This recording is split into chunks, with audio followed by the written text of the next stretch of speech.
What happens when Hollywood's most legendary tough guy meets daytime television's most outspoken host, and neither one is willing to back down? You're about to witness one of the most explosive confrontations in television history, where respect collides with arrogance and where decades of experience clash with modern media politics. This isn't just another celebrity interview gone wrong. This is the moment when Clint Eastwood reminded everyone why you don't mess with a man who's been staring down opponents for over 60 years. Make sure you subscribe and let me know in the comments which side you're on, because what you're about to hear will have you picking sides from the very first exchange. The morning of the interview, producers at The View were buzzing with excitement. Clint Eastwood, the man who had defined masculinity for generations, was coming to their show. At 94, he remained as sharp and uncompromising as ever, with a new film project that had Hollywood talking. Joy Behar, known for her quick wit and even quicker temper, had been preparing for days, armed with questions that she believed would showcase her interviewing prowess. The studio audience was packed, sensing they were about to witness something special. Clint walked onto the set with that familiar measured stride, his presence immediately commanding the room. He wore a simple dark suit, his weathered hands steady as he took his seat across from the panel. Joy leaned forward, her eyes already gleaming with the kind of intensity that regular viewers knew meant trouble. "Clint Eastwood, welcome to The View," Joy began, her voice carrying that edge of superiority she reserved for guests she considered intellectually inferior.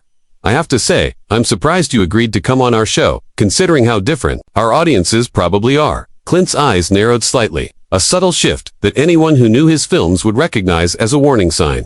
"Well, Joy, I've always believed in talking to all kinds of people. That's how you understand the world." "That's interesting," Joy replied, her tone already becoming more confrontational. "Because from what I've seen of your movies and your politics, you seem to prefer a much simpler worldview. You know, the whole strong silent type, shoot first, ask questions later mentality." The other hosts exchanged glances. This was starting faster than anyone had anticipated. Clint remained perfectly still, his gaze fixed on Joy with the kind of intensity that had made him famous. When he spoke, his voice was low and measured. "I think you might be confusing movies with real-life, Joy.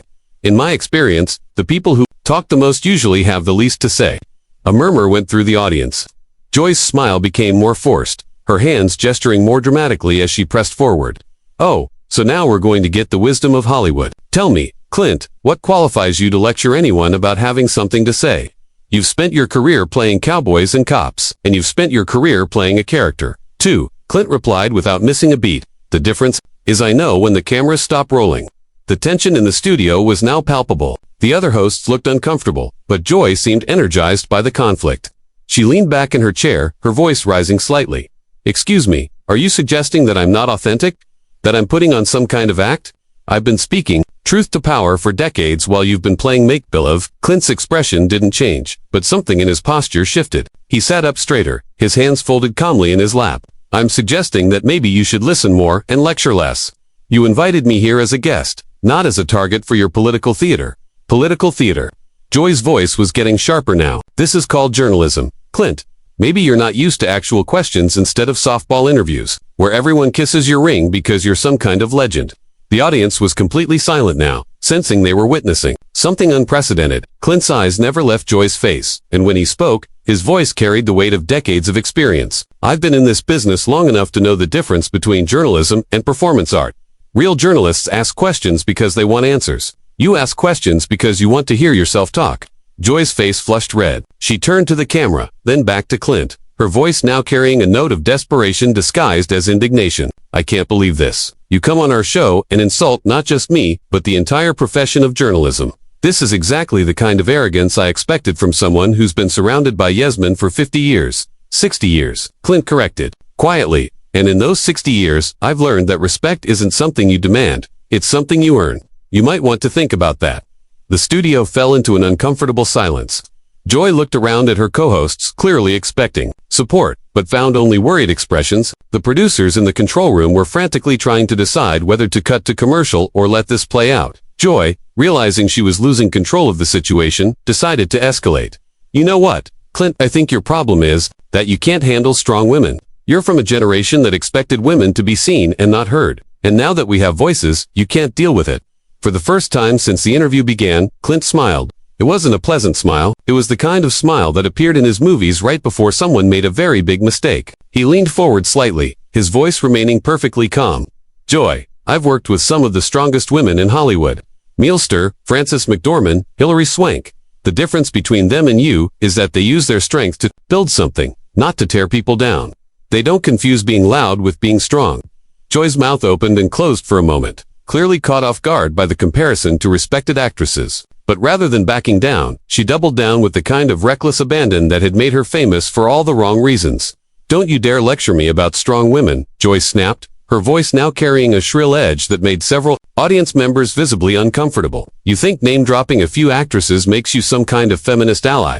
These are women who had to work in your system, play by your rules." Clint's voice remained steady, but there was steel underneath. "My system. I've directed and produced films that gave women lead roles when the rest of Hollywood was still treating them like decoration. What have you done besides complain about everyone else's work?" "What have I done?" Joy's laugh was bitter and harsh. "I've been fighting for women's rights and social justice while you've been perpetuating toxic masculinity on screen. Your characters solve problems with violence and intimidation exactly like you're doing right now." The accusation hung in the air like a challenge. Clint sat back in his chair, his expression unreadable. When he spoke, his voice was quieter than before, which somehow made it more menacing. "You think this is intimidation?" "Joy, I haven't raised my voice once. I haven't threatened anyone. I've simply responded to your questions with honesty. If that feels like intimidation to you, maybe you should ask yourself why." Joy turned to the camera, addressing the audience directly. "This is exactly what I'm talking about, folks. This is how powerful men shut down women who dare to challenge them. They use their reputation, their presence, their whole persona to make you feel small." "Nobody's making you feel small but yourself," Clint replied. "You're the one who started this conversation with insults. You're the one who's been trying to put words in my mouth since I sat down. I'm just not playing along with your game." The other hosts were looking increasingly desperate. Whoopi Goldberg finally tried to intervene. "Maybe we should talk about Clint's new project, the reason he's actually here today." But Joy wasn't finished. She had that look in her eyes that regular viewers knew meant she was about to say something she'd regret. "No, I think this is more important. I think our viewers deserve to see who Clint Eastwood really is when he's not playing a character. This is the real man behind the myth." Clint turned to look at her directly, his gaze unwavering. "You want to know who I really am? I'm someone who spent his life learning his craft, respecting his colleagues, and trying to tell stories that matter. I'm someone who believes in treating people with dignity until they prove they don't deserve it. What about you, Joy? Who are you when you're not performing outrage for the cameras?" The question hit like a physical blow. Joy's face went through a series of expressions from shock to anger to something approaching panic. She looked around the studio as if searching for an escape route, but found only the expectant faces of the audience and her increasingly uncomfortable co-hosts. "I'm someone who isn't afraid to ask the tough questions," she said, but her voice lacked its earlier conviction. "I'm someone who holds people accountable." "Accountable for what?" Clint asked. "For having different opinions than you.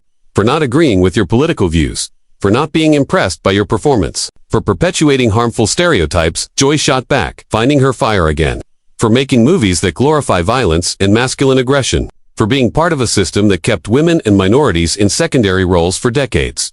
Clint nodded, slowly, as if considering her words carefully. "You know what's interesting about that accusation? It tells me you've never actually watched my films. If you had, you'd know that some of my best work has been about the cost of violence, about broken men trying to find redemption. You'd know that I've consistently cast strong female characters and actors of color in significant roles. I've seen enough," Joy replied dismissively. "I don't need to watch every single one of your movies to understand what you represent." "And there it is," Clint said, his voice carrying a note of satisfaction. "You've just admitted that you're criticizing work you haven't even bothered to examine.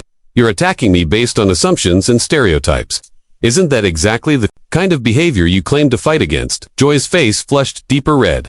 She was trapped by her own words, and she knew it. But instead of backing down gracefully, she chose to attack more viciously. "Don't try to turn this around on me. I know exactly what you are. You're a relic from a different era. A time when men like you could say and do whatever you wanted without consequences. Well, times have changed, and your type of masculinity is no longer welcome in civilized society." The words hung in the air like a slap. The audience gasped audibly. Even the other hosts looked shocked at the venom in Joy's voice. Clint sat perfectly still for a long moment, his expression unreadable. When he finally spoke, his voice was so quiet that everyone in the studio had to strain to hear him. "My type of masculinity. You mean the type that believes in treating people with respect until they prove they don't deserve it. The type that thinks you should actually know what you're talking about before you open your mouth. The type that believes in earning your place through work and talent rather than through loudness and controversy." Joy opened her mouth to respond, but Clint wasn't finished. He stood up slowly, his full height and presence filling the studio. He wasn't angry. He wasn't shouting, but his authority was absolute. You know what's not welcome in civilized society, Joy? People who use their platform to spread ignorance and hatred. People who attack others based on stereotypes and assumptions. People who think being loud and obnoxious is the same thing as being right. The studio was dead silent. Joy looked around desperately, but found no support from her co-hosts or the audience. She had pushed too far, and everyone knew it. Joy's desperation was now visible to everyone in the studio. She had painted herself into a corner with her own aggression, and Clint's calm authority was making her look smaller by the minute. But, rather than retreat, she made the fatal mistake of trying to regain control through an even more personal attack. "You don't get to stand there and lecture me about hatred," Joy said, her voice cracking slightly. "You've made a career out of celebrating violence and revenge. Your movies are masturbation fantasies for angry men who want to solve their problems with guns. And now you're trying to intimidate me the same way your characters intimidate everyone else." Clint remained standing, his hands at his sides, his expression unchanged. The silence stretched for what felt like an eternity before he spoke, his voice carrying the weight of decades of experience and wisdom. "Joy, I've been making movies for over 60 years. I've worked with hundreds of actors, directors, writers, and crew members. I've never once had to raise my voice or use intimidation to get what I wanted. You know why? Because real authority doesn't come from fear. It comes from respect. And respect is earned through competence, integrity, and treating people decently."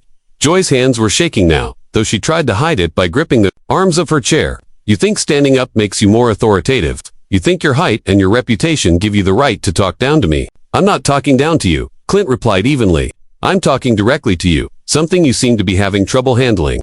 You've spent this entire interview trying to put me in a box, trying to make me fit your preconceived notions about who I am and what I represent, but I'm not going to play that game." The other hosts were frozen, unsure whether to intervene or let this play out. The producers in the control room were frantically trying to decide whether this was great television or a complete disaster. The audience watched in stunned silence as Joy made her next desperate move. "This is exactly what I expected," Joy said, her voice now carrying a note of hysteria. "A man who can't handle being challenged by a woman.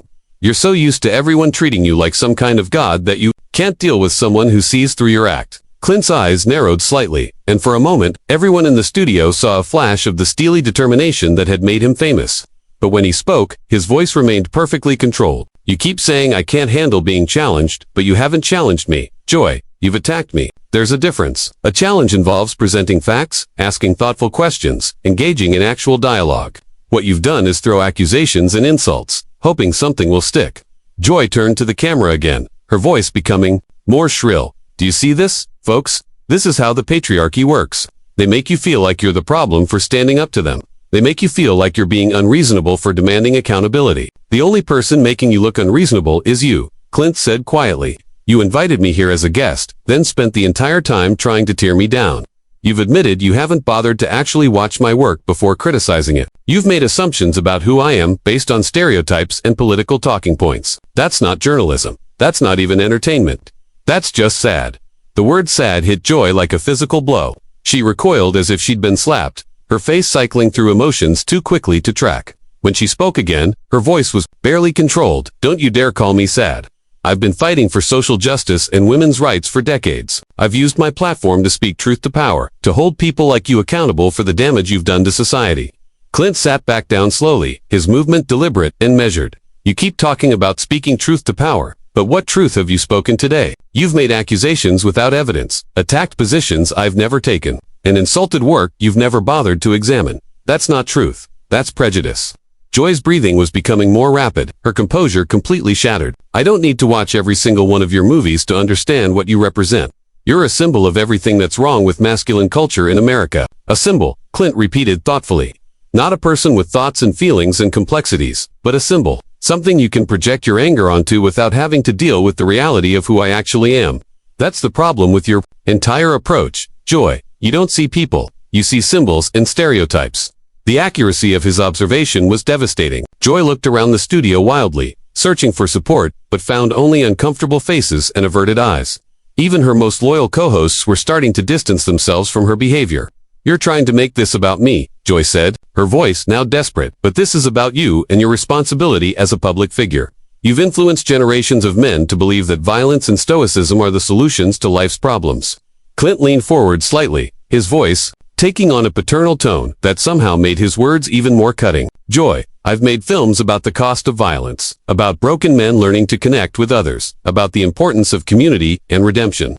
If you had actually watched them instead of just reacting to what you think they represent, you might understand that. I've seen enough, Joy snapped, but her voice lacked conviction now. No, you haven't, Clint replied firmly. You've seen what you wanted to see. You've filtered everything through your own biases and preconceptions. You've decided who I am based on your political agenda, not on any actual knowledge of my work or my character. Joy stood up abruptly, her chair scraping against the floor. I don't have to sit here and listen to this. This is my show, and I don't have to tolerate being lectured by someone who represents everything I've spent my career fighting against. Your show, Clint asked quietly. I thought this was called The View, not The Joy Show. But maybe that's the problem right there. The comment was perfectly timed and devastatingly accurate. Joy's face went white, then red, then white again. She looked around the studio as if seeing it for the first time, realizing that her behavior had alienated not just her guest, but her co-hosts and audience as well. You know what Joy said, her voice now shaking with rage. I've had enough of this. You came on this show with an agenda, to make me look bad, to embarrass me in front of our audience. Well, congratulations, you've succeeded. Clint remained seated, his expression calm but firm. Joy, I came on this show to talk about my work and maybe have a pleasant conversation. You're the one who turned this into a confrontation. You're the one who made assumptions and threw accusations. I've simply responded to your behavior with honesty. Your honesty is just another form of aggression. Joy shot back, but the words sounded hollow even to her.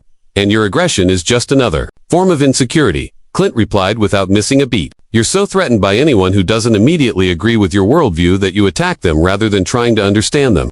Joy turned to the producers off camera, her voice now pleading. Are we really going to let this continue? Are we really going to let him turn our show into his personal platform? But the producers were as frozen as everyone else. They were witnessing television history, and they knew it. This wasn't just an interview gone wrong.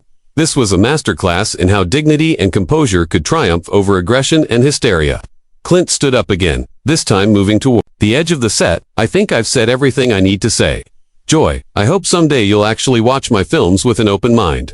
You might be surprised by what you find. Don't you dare walk away from me, Joy shouted, her voice now completely unhinged. We're not finished here. I'm not done with you. Clint paused and turned back to face her, his expression sad but resolute. Yes, you are. You were done the moment. You decided to attack instead of engage, to assume instead of ask, to perform instead of listen. This isn't an interview anymore. It's a tantrum, and I don't participate in tantrums. With that, he began removing his microphone, his movements, calm and deliberate. Joy watched in horror as she realized what was happening. Her guest, one of the most respected figures in Hollywood, was walking away from her show because of her behavior. You can't just leave, Joy said, her voice now small and desperate. This is The View. People don't just walk away from The View. Clint handed his microphone to a stunned production assistant and looked back at Joy one final time. People with self-respect do. The silence that followed was deafening. Joy stood frozen in the middle of the set, her face a mask of humiliation and rage. The other hosts sat in stunned silence, unsure how to process what they had just witnessed. The audience watched in fascination as Clint walked calmly toward the exit, his dignity intact despite everything that had been thrown at him. As he reached the edge of the set, Clint paused and turned back to the camera, addressing the audience directly for the first time. To anyone watching this, I hope you'll remember that real strength isn't about being the loudest voice in the room. It's about knowing who you are and standing by your principles even when someone tries to tear you down. Thank you for your time. And with that, he walked off the set, leaving behind a studio in chaos and a host whose reputation would never recover from the confrontation she had initiated and lost so completely. Joy remained standing in the middle of the set, her mouth opening and closing like a fish out of water as the full impact of what had just happened began to sink in. She had invited a legend onto her show and had managed to make herself look small, petty, and unprofessional in comparison. The man she had tried to diminish had instead revealed her own character flaws for all the world to see. That's the power of true dignity under fire, folks. Sometimes the most devastating response to aggression isn't to fight back, but to simply refuse to participate in the game. Clint Eastwood reminded us all that real strength doesn't need to prove itself through loud voices or personal attacks. It speaks for itself through actions, character, and the simple refusal to be dragged down to someone else's level. What did you think of this confrontation? Did Joy get what she deserved, or did Clint go too far? Let me know in the comments below.